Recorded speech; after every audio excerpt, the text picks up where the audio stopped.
H et A Style Dance Academy, en collaboration avec Mavila Hotel, organise la soirée SBK Afrofusion, une soirée dansante qui va rassembler tous les danseurs professionnels et amateurs de Cotonou et environ, ainsi que les novices. Cette soirée sera animée de 21h à l'aube par 3 des meilleurs DJ SBK de Cotonou, DJ Steve, DJ Temoz, Herman DJ, avec la participation de Kevin. La soirée sera marquée par des démonstrations de danse salsa et c'est une occasion d'échange et de création de nouvelles relations et opportunités. Procurez-vous vite de vos passes à 5 000 francs, donnant droit à une boisson, plus shooting photo. Et vous avez également la possibilité de dîner sur place. Sponsor Agrodestin, Bénin Afro Bachata, Elishop, Tourisme Hôtel Mavila Bénin et Bénin International Bachata Festival. La soirée SBK Afrofusion, c'est ce 25 août 2023 à la salle Prestige de l'Hôtel Mavila, située à Akpakpa juste après la mosquée Lumnava, en quittant le carrefour Ciné Concorde.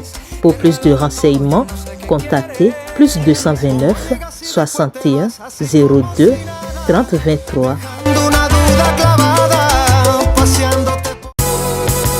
Les grandes contradictions, une émission de décryptage de l'actualité nationale et internationale avec Shamsdine Badaro, Gaspard Adamossi et Achille Wusso. Les grandes contradictions, c'est tous les vendredis sur Guérite TV Monde. La bonne humeur, c'est chaque vendredi sur Guérite TV Monde. Nous sommes déjà encore là, mesdames et messieurs, pour vous servir l'émission Les Grandes Contradictions. C'est un réel plaisir pour toute l'équipe de réalisation et toute l'équipe qui anime également cette émission de vous retrouver chaque vendredi. Nous sommes vendredi 11 août 2023. Gaspard Adamossi, bonsoir. Bonsoir, Shamsdine Badaro. Achille Wusso, bonsoir. Bonsoir, Shamsdine Badaro. On démarre par la rue Opine. Gaspard Adamossi. Devrait-on y aurait l'avis des parents dans le choix du conjoint ou de la conjointe? Bon, l'avis des parents dans le choix, j'ai envie de répondre catégoriquement qu'on peut ignorer l'avis des parents. Parce que c'est la vie du couple, ça concerne évidemment les deux personnes qui s'aiment. Et les parents, a priori, n'ont rien à voir dans ce choix parce que ce n'est pas eux qui vont vivre dans le couple, ce n'est pas eux qui vont vivre les réalités du couple, ce n'est pas eux qui doivent rester ensemble. C'est vrai que par le passé, par rapport à la tradition, on dit souvent que ce n'est pas deux individus qui se mettent ensemble, mais que c'est des familles. Mais en réalité, l'avis des parents, moi, mon avis, aujourd'hui est facultatif. Parce que c'est souvent basé sur des faits subjectifs, où on te dira, dans telle famille, il ne faut pas aller se marier parce que telle est comme ça, telle famille serait comme ça. Moi, je pense qu'aujourd'hui, la réalité, c'est que c'est deux personnes qui se rencontrent, qui se connaissent davantage, qui ont peut-être des points communs, qui ont un projet d'avenir commun et qui se mettent ensemble. Donc, à mon avis, aujourd'hui, on peut véritablement se passer de l'opinion des parents, si tant est que cette opinion n'est pas basée sur du solide, mais basée un peu sur des faits, comme je l'ai dit, subjectifs ou des réalités anciennes qui peuvent entacher l'union entre deux personnes. Achille Wusso, vous ne voyez pas que les parents sont appelés à poser des actes parce que c'est à force de se comporter d'une manière bizarre que d'autres familles refusent très souvent aux enfants d'autres familles, ou je ne sais comment l'expliquer. Ils refusent, vous voulez dire, à leurs enfants donc, de s'engager dans certaines relations. Voilà. Je suis d'accord avec vous. C'est à croire que vous avez lu dans mes pensées, parce que je crois, pour moi, que c'est une grâce d'avoir les parents en vie et de les consulter lorsque on veut s'engager dans des projets de vie comme le mariage. Le mariage n'est pas une rencontre simplement une rencontre entre deux individus. C'est un projet qui engage carrément deux grandes familles. Non, au-delà même de la famille. C'est-à-dire, ça engage votre vie entière. Et en tant que tel, il y a quand même des conseils dont on a besoin donc pour peut-être apprendre à accepter l'autre, parce que venant de deux familles différentes, ayant reçu des éducations différentes, on est appelé donc à se comprendre sur un certain nombre de choses, et les expériences des parents peuvent toujours nous être utiles pour nous permettre donc de passer ou de savoir donc accepter un certain nombre donc de choses venant de la part du partenaire ou de la partenaire. Donc par rapport à ça, moi je crois que on peut toujours consulter les parents, ou à défaut même de les consulter, on peut amener donc la petite amie que l'on a choisie, avec qui on pense s'engager. On peut l'amener à la maison de temps en temps pour donc que les parents voient comment elle se comporte, comme vous l'avez dit tout à l'heure. Et donc c'est à partir d'un certain nombre de comportements que déjà les parents peuvent être sûrs ou rassurés par rapport donc à sa présence dans la vie de leur enfant, et donc ils peuvent donc à partir donc de ces indices lui donner des conseils qui vont lui permettre donc mieux de s'engager. Gaspard Diamossi, vous ne voyez pas que certaines filles, c'est vice-versa, même certains hommes aussi. En tout cas, l'homme, souvent quand l'homme a besoin de quelque chose, l'homme cache tout de suite, ne révèle pas c'est un mauvais côté oui. Et tout ça. Là. Oui, mais ce n'est pas les parents qui vont les révéler. ça, c'est évident que ce n'est pas les parents qui vont les révéler. Et attention, je n'ai pas dit qu'on n'a pas besoin des conseils des parents. On en a besoin, ça c'est une évidence. Et c'est des conseils de vie que les parents peuvent donner au couple. Parce qu'a priori, ce n'est pas parce que je suis allé chez mes beaux-parents en Rasta que la maman va dire avec ses cheveux sur la tête, il sera forcément un mauvais mari. Donc, je dis, c'est vrai que la vie des parents peut compter, mais ce n'est pas un veto que les parents disent tel, je ne veux pas de tel, je ne veux pas de telle famille, je ne veux pas de tel. Et justement, je dis, moi, je ne suis pas a priori d'accord avec cette manière de faire. Les parents peuvent observer et conseiller les couples ou les projets de couple, mais a priori, on ne doit pas dire, a priori, quand tu dis même, je vous emmène ma copine ou je vous emmène mon copain, on peut te demander, c'est de quelle famille? Donc, sans rencontrer même la personne, on te dit, non, telle famille, je ne suis pas d'accord, c'est une mauvaise famille, il ne faut pas aller chercher quelque part. Donc, quand c'est comme ça, moi, je ne suis pas d'accord. Mais si c'est des parents qui peuvent observer, donner des conseils, essayer d'aider le couple à prendre le bon chemin, je suis totalement d'accord qu'il faut les conseils de ses parents. En tout cas, un ami à Chiloso voulait prendre une femme entre-temps, et quand il a dit « je suis de Sakété », la fille a pris la tangente. Donc c'est une réalité. Il y a d'autres qui rejettent carrément des localités.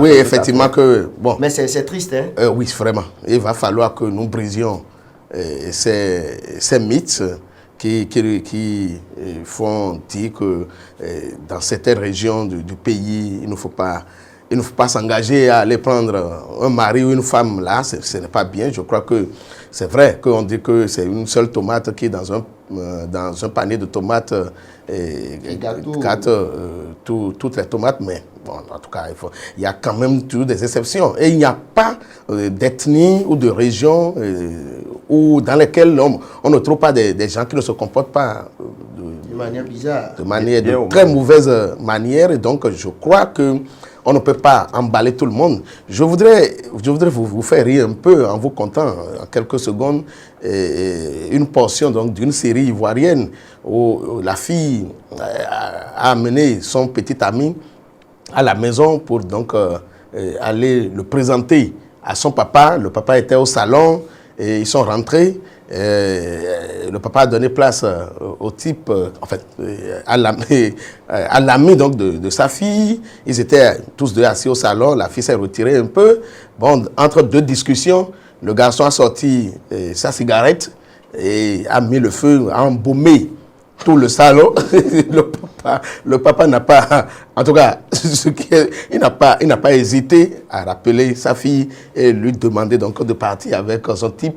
Et je crois que ça la seule déjà, même si le papa n'a pas parlé, le simple fait donc de dire à sa fille donc de vite partir avec son ami devrait permettre à la fille de savoir que celui-là n'est pas le bienvenu chez ses parents. Et donc, c'est important de poser ces actes par moment et pour donc, même si leur avis est consultatif ou facultatif, il faut quand même aller prendre ce conseil-là, ça peut aider pour la vie. Voilà, nous allons poursuivre ce numéro de votre émission Les Grandes Contradictions, mais nous allons faire un tour au service commercial.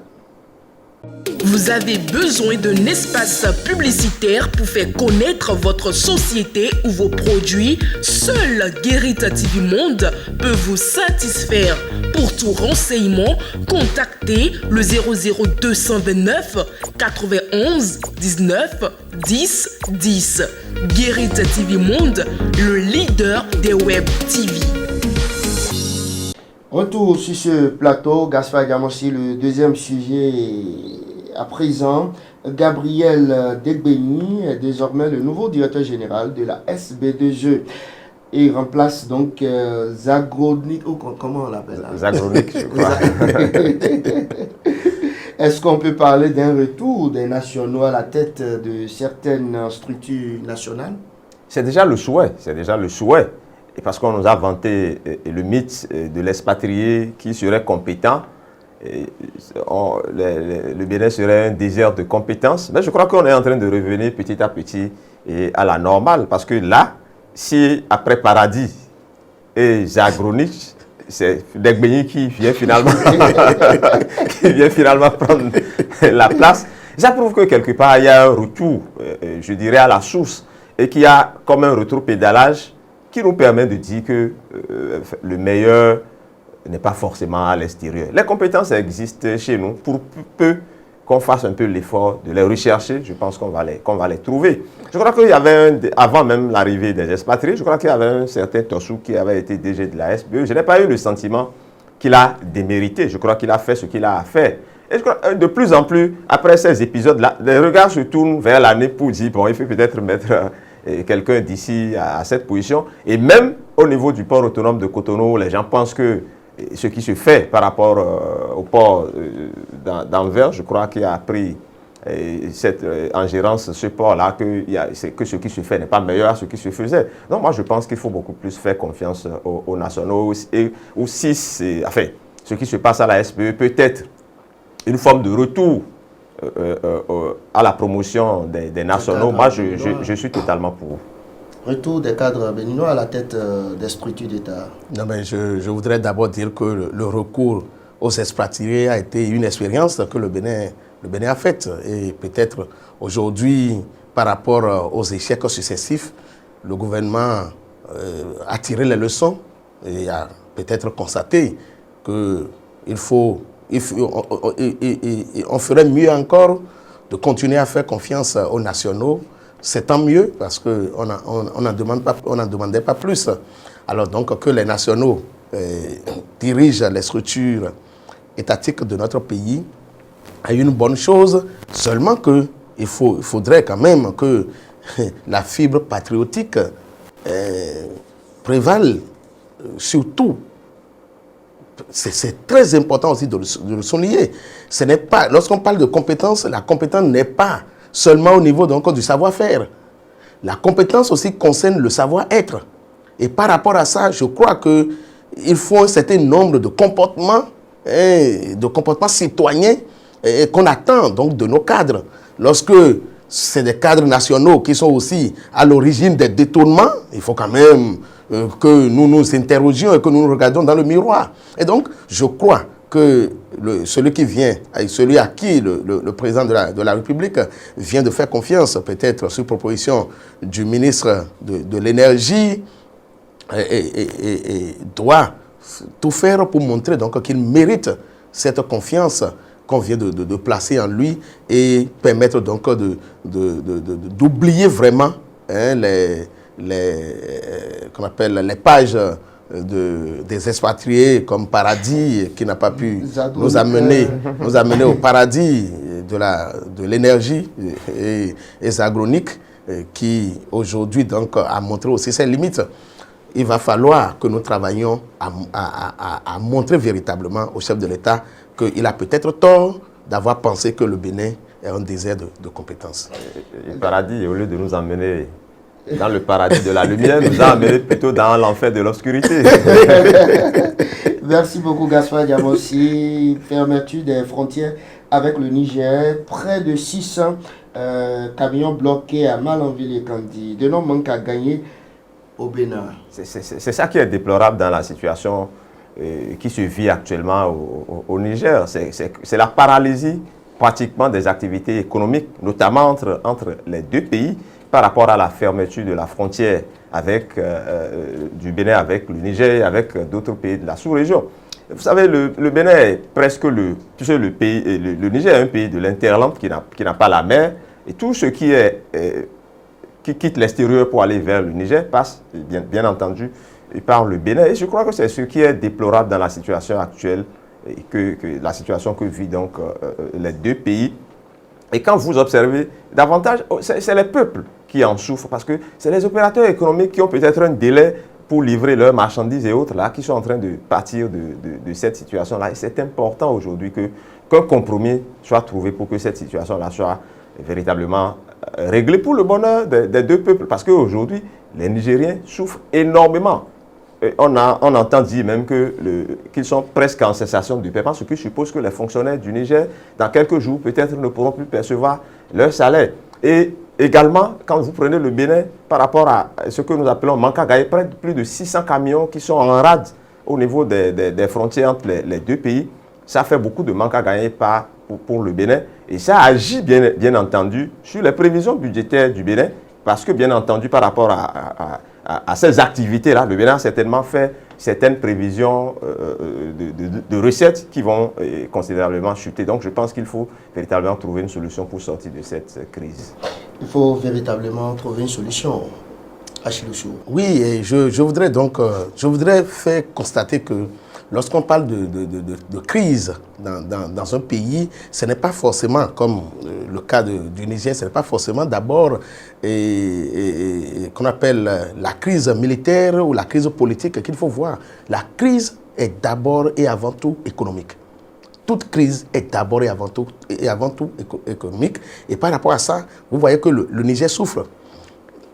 J'ai même appris que le Nigeria a coupé la fourniture d'énergie électrique au Niger et que le Niger dépend à 70% du Nigeria par rapport donc à sa consommation en énergie électrique. Et vous voyez, donc, ça veut dire quoi? Ça veut dire que déjà, les répercussions donc, de ce coup d'État sur la population nigérienne est déplorable et est déjà gravissime. Et comme Gaspard l'a dit tout à l'heure dans son analyse, si on arrive à la cessation de paiement, il faut savoir que tout est gâté. Et je ne voudrais pas vraiment qu'on arrive à cet extrême. Et c'est pourquoi donc je souhaite, j'ai vu qu'on appelle la conclusion du sommet extraordinaire de la CEDEAO tenu au Nigeria, à Abuja hier, et donc je crois qu'il y a quand même une voie de sagesse d'abord qui laisse une certaine ouverture au dialogue, à la négociation, et je crois que de part et d'autre, il va falloir donc que les acteurs soient disponibles à trouver un consensus, à trouver qu'on appelle une porte de sortie par le dialogue, qu'on nous oblige tous, parce que ce qui se passe engage tous les pays de la CEDEAO et surtout les pays frontaliers au Niger, comme notre pays, vous l'avez déjà si bien dit tout à l'heure, et donc nous sentons déjà les effets donc, sur la mobilisation des ressources internes. Et donc par rapport à ça, je crois qu'il va falloir que les autorités militaires du Niger se rendent disponibles pour discuter avec leurs pairs de la CEDEAO afin qu'une porte de sortie favorable soit trouvée. Parce que comment on peut comprendre qu'on on renverse quelqu'un du pouvoir, mais on le garde encore, ça fait 2 semaines, c'est depuis le 26 juillet, n'est-ce pas? Nous sommes déjà au 11 août aujourd'hui, ça fait 15 jours qu'il est gardé donc avec sa famille dans des conditions peu non, mais non, c'est ce qui est écrit. Même vous lisez ça dans la décision de la CEDEAO, il va quand même falloir que nous allons continuer ce numéro. Direction Côte d'Ivoire, et on parle toujours, on parle à présent de Laurent Gbagbo, ancien président du pays, qui appelle donc au retour, qui demande le retour de Guillaume Soro et à la libération des détenus des crises politiques. Voilà, à Abidjan. Oui, bon, que Laurent Gbagbo demande le retour de l'élargissement de Guillaume Soro, je crois que c'est un événement. C'est un événement parce que Guillaume Soro, par le passé, a été un véritable bourreau pour Laurent Gbagbo parce que déjà, je crois que c'est lui qui, de façon officielle, à visage découvert, a conduit la rébellion qui a mis en branle, qui a mis à mal le pouvoir de Laurent Gbagbo. Et ensuite, c'est vrai que les deux ont cohabité par la suite. Et Guillaume Soro a été son Premier ministre lors de la transition. Mais finalement, après les élections présidentielles, je crois que Guillaume Soro était de ceux qui ont fait en sorte que Gbagbo se retrouve en exil, qu'il soit devant la haie, tout ça, et ainsi de suite. Et aujourd'hui, malheureusement, c'est Guillaume Soro qui se trouve en exil et finalement Laurent Gbagbo au pays. Et c'est déjà bien que pour la réconciliation dans ce pays que Laurent Gbagbo appelle au retour de Guillaume Soro et à la libération de quelques prisonniers politiques. Parce que c'est ces faits-là qui vont véritablement marquer le retour, la réconciliation de tous les Ivoiriens entre eux et le retour à une véritable paix dans le pays. Laurent Gbagbo à l'image de l'autre Boni Yahi du Bénin. Bon, il faut souligner que c'est une grandeur d'esprit que de constater que malgré tout ce que Guillaume Soro avait fait subir à Laurent Gbagbo par le passé, parce que ce séjour carcéral de Laurent Gbagbo à la Cour pénale internationale est aussi en partie du fait donc, de Guillaume Soro. Et qu'aujourd'hui, on voit Laurent Gbagbo appelé donc, au retour de Guillaume Soro au pays, je crois que c'est un fait qui devrait inspirer toute la classe politique africaine. C'est très important donc, de constater que il faut savoir accepter ou supporter certaines choses. Et je crois que Laurent Gbagbo, pour l'avoir fait, restera une image qu'on appelle un exemple, merci. Donc, pour la jeune génération ou les jeunes classes politiques de nos pays. Et je crois que de l'autre côté, il va falloir que Alassane Ouattara se rende disponible par rapport à cet appel-là et que le pays retrouve vraiment son unité. Nous sommes pratiquement à la fin de cette émission. Gaspard Djamossi, le baromètre de la semaine qui monte là. Le baromètre de la semaine qui monte, l'actualité n'a pas été assez fournie en dehors de l'actualité du Niger, bien entendu.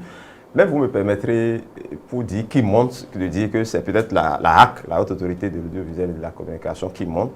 Et par rapport à un aspect... Qui monte en faisant quoi? En sanctionnant un organe non, vous pouvez me laisser. Parce que le baromètre n'a pas besoin de questions. D'accord, allez-y. C'est par rapport au fait qu'après un an de tergiversation et de tout ce que nous savons, aujourd'hui, les cartes de presse sont libérées. Et les professionnels des médias peuvent aujourd'hui aller rechercher et avoir leur carte en main. Je crois que c'est une avancée notable. Et par rapport à ça, je dis que la HAC a monté. Maintenant, qui descend, c'est la même HAC qui descend à mon avis. Et là, je viens à votre débat. Ce n'est pas que je donne tort à la HAC. Je ne peux pas avoir la prétention de donner tort à la HAC. Je ne donne raison à personne d'ailleurs parce que j'imagine que c'est par rapport au test de la République que les sanctions sont intervenues par rapport à Golf TV, parce que Golf a signé une convention qui a certainement beaucoup de règles, de trucs à respecter. Mais vous savez, quand un média se tait quelque part dans le monde, c'est un espace de liberté qui se réduit. Et on ne peut jamais se réjouir qu'un média soit sanctionné à cette hauteur-là. Et je pense que tout cela rentre en ligne de compte dans le classement de Reporters sans frontières au mois de mai, qui montre si un pays a avancé et si le Bénin recule prochainement. Il faut savoir que les raisons sont évidentes. Achille Oussou, le baromètre. Oui, le baromètre de la semaine, je voudrais, si vous le permettez, et dire que celui qui monte, pour moi, c'est le chef de l'État, c'est le président Patrice Talon, pour avoir nommé, pour être plus simple, pour avoir nommé un compatriote à la tête de la SBE. Et donc, après tous les appels et tous les commentaires autour donc, de l'appel aux expatriés, je crois que le président Patrice Talon est revenu donc sur sa décision, a peut-être écouté la voix du peuple et a décidé maintenant de faire avec les compétences nationales. Qui descend, c'est la CEDEAO et le Niger. La situation n'a pas du tout évolué. C'est vrai que nous avons vu un représentant du Niger à ce sommet de la CEDEAO, qu'on appelle l'ambassadeur du Niger qui était présent. C'est déjà une très bonne image, mais il va falloir que la situation évolue et que la crise soit définitivement dénouée. Merci beaucoup à vous, Gaspard Adjamossi, Achille Oussou. Merci, vous étiez donc sur ce plateau, comme chaque vendredi soir d'ailleurs, pour donner votre avis sur les sujets proposés par le vieux de l'équipe, Gaspard Adjamossi. Merci beaucoup à vous et on se retrouve vendredi prochain. Si Dieu le veut, ce numéro est donc préparé par l'ensemble des rédactions. À vendredi prochain. Nationale et internationale avec Shamsdine Badaro, Gaspard Adjamossi et les grandes contradictions. Les grandes contradictions, une émission de décryptage de l'actualité nationale et internationale avec Shamsdine Badaro, Gaspard Adjamossi et Achille Oussou. Les grandes contradictions, c'est tous les vendredis sur Guérite TV Monde.